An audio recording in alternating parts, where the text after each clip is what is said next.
সংবাদ সম্মেলনে তিনি আশ্বস্ত করেন এই ঘটনায় দুদেশের দ্বিপাক্ষিক সম্পর্কে কোনো নেতিবাচক প্রভাব ফেলবে না।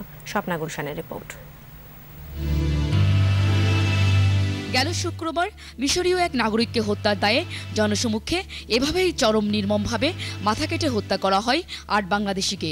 নিষ্ঠুর অনভিপ্রেত এই হত্যাকাণ্ড নিয়ে ব্যাপক তোলপাড় পড়ে দেশি বিদেশি মানবাধিকার সংস্থার মধ্যে। ক্ষোভের পাশাপাশি কান্নায় ভেঙে পড়ে ৮ বাংলাদেশি পরিবার। তবে সৌদি রাষ্ট্রদূত তার অসহায়ত্ব প্রকাশ করে জানিয়ে দিলেন, দেশটিতে প্রচলিত কোরআনের আইনের ঊর্ধ্বে যাওয়ার কোনো নজির তাদের নেই। মানবাধিকারের বিষয়ে সবসময়ই তাদেরকে আমরা সম্মান প্রদর্শন করি, কিন্তু আল্লাহর বিধান প্রতিষ্ঠার ক্ষেত্রে মানবাধিকারের কোনো কথাকে আমরা তাদের ঊর্ধ্বে স্থান দিতে পারি না।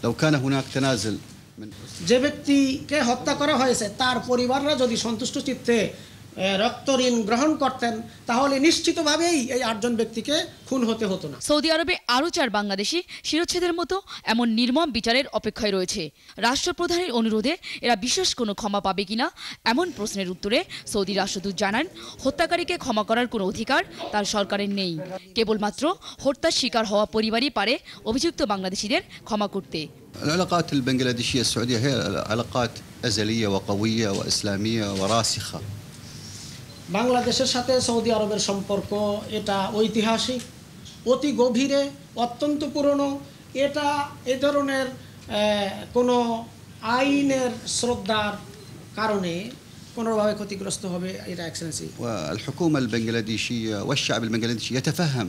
বাংলাদেশি জনগণ এবং সৌদি আরবের জনগণ উভয়ই এই বিষয়টা অনুধাবন করার চেষ্টা করে যে সৌদি সরকার আল্লাহর আইন বাস্তবায়নের জন্য কাজ করে।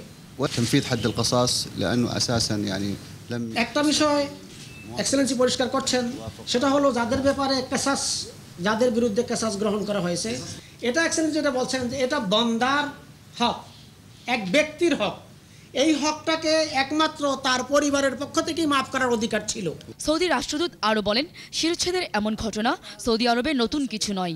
বাংলাদেশিদের কোরআনের আইন সম্পর্কে ধারণা আছে বলেও বিশ্বাস করেন তিনি।